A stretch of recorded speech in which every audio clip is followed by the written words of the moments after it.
ज्ञानोबा तुकाराम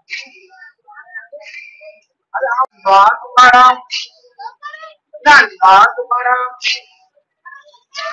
तुकाराम ज्ञानोबा माऊली तुकाराम तुकाराम तुकाराम। बोलो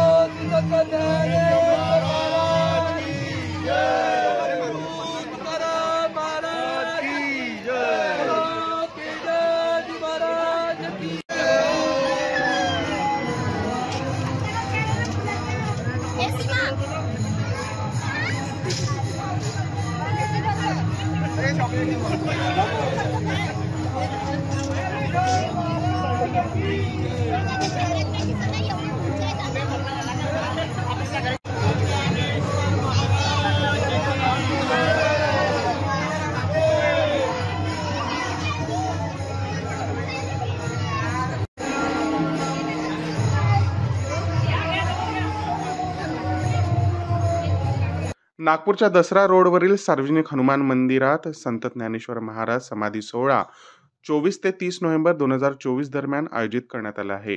या प्रसंगी विविध कार्यक्रमाचे आयोजन करण्यात आले आहे, ज्यामध्ये विविध भजन, कीर्तन, हरिपाठ, सांस्कृतिक कार्यक्रम, महाप्रसाद यांचा समावेश आहे। भाविकांनी उपस्थित राहून सत्संग व हरिनाम सप्ताहाचा लाभ घ्यावा असे आवाहन विश्वस्त मंडळाने केले आहे।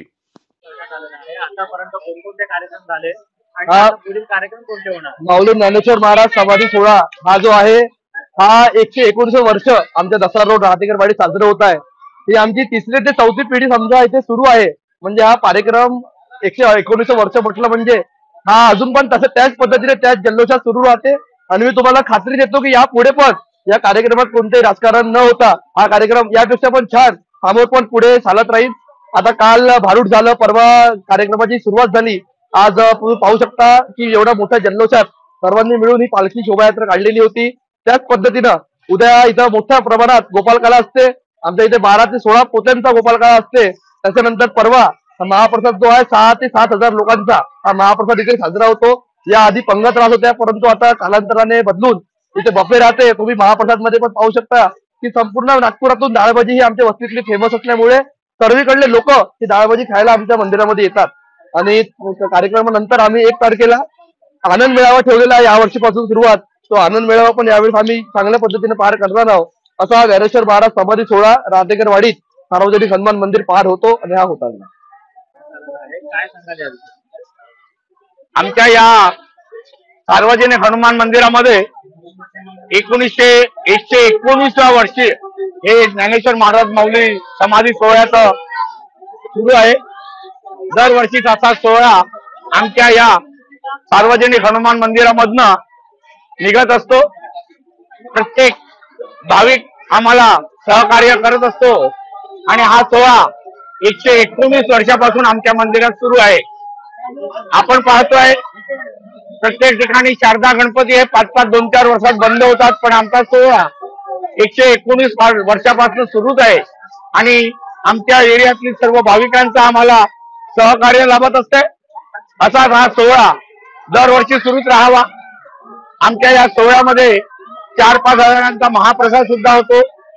काही भक्तिगीत, भारूड असे सर्व कार्यक्रम आमच्या या मंदिरातर्फे होत असतात आणि सर्व वारकरी मंडळ आमच्या इथे आहे। यावेळेस आम्ही वारकरी भजन मंडळाचे 30 वारकरी आम्ही बोलावले आणि त्या वारकरी मंडळासह भजन सुद्धा आम्ही या आमच्या या दिंडी पालखी शोभायात्रेत ठेवलेला आहे।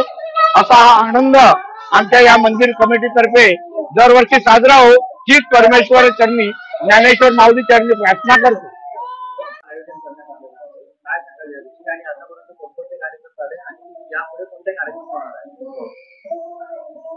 या मंदिराची परंपरेनुसार संत ज्ञानेश्वर महाराज समाधी सोहळा 119व्या वर्षापासून इथे साजरा होता। या वर्षी तर 119 वर्ष आहे। यापूर्वी आम्ही धार्मिक आयोजनासोबतच सामाजिक उपक्रम, व्यसनमुक्तीचं कार्य आणि ग्रामसफाईचं कार्य, निःशुल्क रोग निदान शिबिर वगैरे असे कार्यक्रमाचे आयोजन करत राहतो।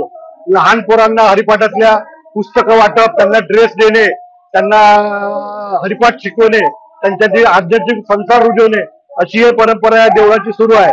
या मंदिराची परंपरा ज्ञानेश्वर महाराज समाधी सोहळ्याला 119 वर्ष झाले, पण हे मंदिर पुरातन 150 वर्षापूर्वीचं आहे असे आमचे पूर्वज सांगत होते आणि तेव्हापासूनचा हा सत्ता आजही अखंडपणे सुरू आहे. यातच आम्हाला सवाऱ्या संत ज्ञानेश्वर महाराज की जय. नागरिकांना माझं असंच आवाहन राहील की आपल्या समोरच्या पिढीकरता पोरामध्ये संस्कार रुजवण्याकरता आपण धार्मिक कार्य करता आणि आध्यात्मिक कार्य करता मुलांना जास्तीत जास्त वळण द्यावं. त्यामुळे मुलगा हा माणूस बनेल. मुलगा नुसता मोबाईल, कॉम्प्युटर आणि इंटरनेटनी जो वेगळ्या दिशेला चालला तो माणूस व्हावा या दृष्टीने आध्यात्मिक आणि धार्मिक संस्कार त्याच्यावर आवश्यक आहे लहानपणापासून, असं माझं मत आहे. निमित्त आज ते महाल परिसरामध्ये पालखीचं आयोजन करण्यात आलं आणि इथे भरपूर महिलांची गर्दी पण होती आणि त्या महिलांच्या टाळ व मृदंगाच्या नादात माऊलींचा जयघोषाची पुन्हा महाल परिसर सोबत झाला होता. काय सांगायचं?